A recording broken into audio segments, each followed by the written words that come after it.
सरकार ठेकेदार है, वो नोटिफिकेशन निकालती है टेंडरों की तरह, उन टेंडरों पर बोली लगती है, बोली का बिड का पैसा कोई नेता अपना बेटा के लिए लगाता है और वो कुर्सियां खरीद लेते हैं। ये तो जो लोग सीओ में घुसे थे वो आज डीसी बने बैठे हैं, जो डीएसपी घुसे थे वो एसपी बन गए हैं, वही अधिकारी को सीबीआई बना के आप जांच में सौंप दे दीजिएगा। प्राइवेट विश्वविद्यालय बनता है, वहां से बच्चियां पढ़ के आती हैं और सबको नौकरी मिल जाती है, और सरकारी विश्वविद्यालय में पढ़ने वाले बच्चों का नौकरी नहीं हो रहा है। पेपरों पर नाम छप रहे हैं, जिन्होंने कॉपी जांची है उन्होंने बाकायदा लिखा है, उन्होंने एक्सेप्ट किया है, अपना कन्फेशन लिखा है कि हाँ मैंने 45 नंबर को 145 किया है, मैंने 50 नंबर के को 150 किया है। 2006 के जेपीएससी से लेकर के वर्तमान तक केवल 20-20 वर्षों से जेपीएससी की जांच चल रही है, सीआईडी जैसे संस्थान जांच कर रही हैं। क्या जांच हो रहा है, क्या उन अभ्यर्थियों को न्याय कब मिलेगा? दिल्ली के जंतर मंतर के बाद एक बड़ा आंदोलन छात्रों का जो देखने को मिल रहा है वो रांची के जयपाल सिंह मुंडा स्टेडियम में देखने को मिल रहा है,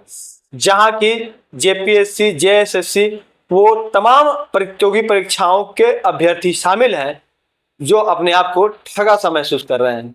और उनके समर्थन में जेएलकेएम के देवेंद्र नाथ महतो आमरण अनशन पर हैं।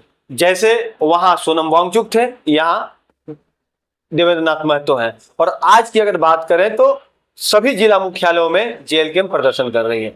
हमारे साथ जेएलकेएम के प्रवक्ता महेश दुबे हैं, सीधे उनसे बात करते हैं। महेश जी, ये जो इतना बड़ा आंदोलन छात्रों का चल रहा है, सबसे पहले तो हम लोगों ने दिल्ली के जंतर मंतर पर देखा और अब रांची में, ये आखिर छात्रों में इतना आक्रोश क्यों है? सबसे पहले लेवल स्कोप की दर्शकों को बहुत बहुत धन्यवाद और जोहार कि आप सबों का इतना प्रेम और स्नेह मिल रहा है इस आंदोलन को। लेकिन हमें अब आपके प्रेम और स्नेह के साथ आपकी उग्रता, आपके विरोध का भी हमें आवश्यकता है कि आप सरकारों के खिलाफ जिस प्रकार दिल्ली में, देखिए यह देश के लिए दुर्भाग्य है, यह राज्य के लिए दुर्भाग्य है कि 24-25 वर्षों का झारखंड है, एक युवा झारखंड बिहार से अलग हुआ। यही सब मुद्दे थे जिनके कारण बिहार की मांग हो रही थी, झारखंड बिहार से इतर झारखंड की मांग हो रही थी। लेकिन देखिए कि क्या दुर्भाग्य है कि आप अभी दिल्ली पर जब आंदोलन हो रहा था तो यहाँ की सरकारें कितनी मुखरता के साथ उनका विरोध कर रही थी, लेकिन वही जब अपने घर पर पड़ा तो आज सरकार और विपक्ष सब कुछ मौन है, छात्रों को उनके भाग्य के भरोसे छोड़ दिया गया। नहीं, विपक्ष तो मौन नहीं है, भाजपा लगातार आंदोलन कर रही है, विपक्ष को मौन नहीं कर सकते हैं। हम ये कहना चाहते हैं कि पहली जेपीएससी की आप धांधली की बात करते हैं, जेएसएससी की धांधली की बात करते हैं। सरकार झारखंड में जो भी व्यक्ति कुर्सी का साझेदार रहा उसके शासनकाल में जेपीएससी और जेएसएससी की परीक्षाएं हुई और सबकी परीक्षाओं का सीआईडी जांच चल रहा है। 2006 के जेपीएससी से लेकर के वर्तमान तक केवल 20-20 वर्षों से जेपीएससी की जांच चल रही है, सीआईडी जैसे संस्थान जांच कर रही हैं। क्या जांच हो रहा है, क्या उन अभ्यर्थियों को न्याय कब मिलेगा? क्या यह विषय नहीं है क्या? लेकिन आप लोग का जो पक्ष, आप लोग जो साथ देना चाह रहे हैं छात्रों को, लेकिन छात्र ही कह रहे हैं कि हमें किसी राजनीतिक दल का साथ नहीं चाहिए। देखिए, छात्रों के बीच क्या है कि छात्रों को इतना ठगा है राजनीतिक दलों ने कि छात्रों को विश्वास करना पर विश्वास नहीं हो रहा है कि क्यों राजनीतिक दल उनके भविष्य की बात करेंगे। ये सच्चाई है, क्योंकि छात्र आंदोलन के नाम पर झारखंड में पहले भी संगठन बन चुका है। एजेएसयू, ऑल झारखंड स्टूडेंट यूनियन जो बना है आजसू, वो छात्रों की पार्टी थी और वो भी इसी तरह मुखरता के साथ कहती थी कि हम छात्रों के लिए हैं। लेकिन क्या उन्होंने छात्रों को ठगने का काम नहीं किया? इस आंदोलन में आपको बता दें कि जेपीएससी जेएसएससी के घोटाले में एक अभियुक्त जो अरेस्ट हुआ है उसमें आजसू का नेता का बेटा है। तो बताइए कि सरकार जेएमएम की, इंडिया अलायंस की सरकार में एनडीए के नेताओं के बच्चों की सेटिंग हो रही है। मतलब यहाँ पर सरकार ठेकेदार है, वो नोटिफिकेशन निकालती है टेंडरों की तरह, उन टेंडरों पर बोली लगती है, बोली का बिड का पैसा कोई नेता अपना बेटा के लिए लगाता है और वो कुर्सियां खरीद लेते हैं। आज आपके सामने मैं एक तथ्य लेके आया हूँ, देखिए किस प्रकार से झारखंड में धांधलियां चल रही हैं। एक प्राइवेट निजी विश्वविद्यालय का है जो रांची रामगढ़ में है, उसके साथ 2018 से 21 में 8 महिलाएं सोशल, क्या नाम है उस विश्वविद्यालय का? सबसे पहले उसका नाम, उस विश्वविद्यालय का नाम है राधा गोविंद विश्वविद्यालय। आज दैनिक अखबार दैनिक भास्कर में प्रकाशित है यह खबर कि 18 से 21 में 8 महिलाएं वहां से सोशियोलॉजी पर और साइकोलॉजी सब्जेक्ट्स पर 18 से 21 के बीच में, हाँ 18 से 21 2 साल का सेशन, 3 साल का सेशन जो है उसमें, फिर 19 से 22 में, फिर 20 से 23 में कुल 33 लड़कियां महिलाएं पास करती हैं ग्रेजुएशन की परीक्षा।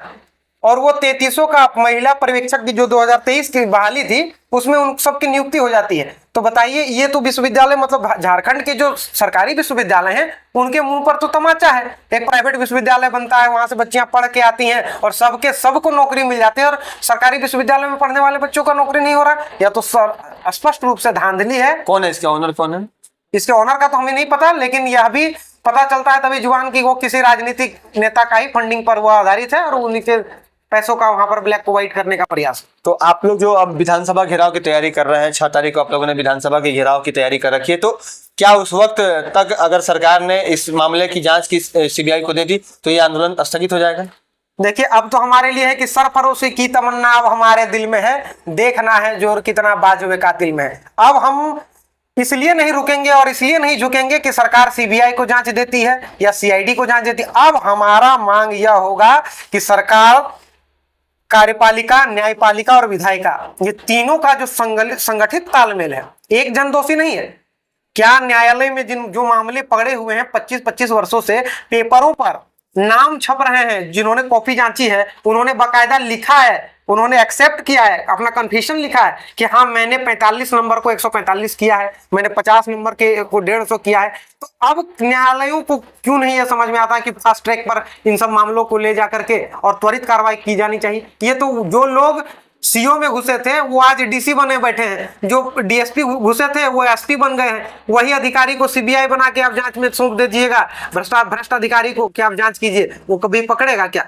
वही सीआईडी बन के घूम रहा है, वही सीबीआई बन के घूम रहा है। बिल्कुल। तो मैंने जो बात कही है, बहुत पत्ते की बात कही है कि जो व्यक्ति कल तक आरोपी था वो अब प्रमोशन पा करके, चूंकि अधिकारी बना है तो वो प्रमोशन पा करके आईएएस और आईपीएस बन चुका है।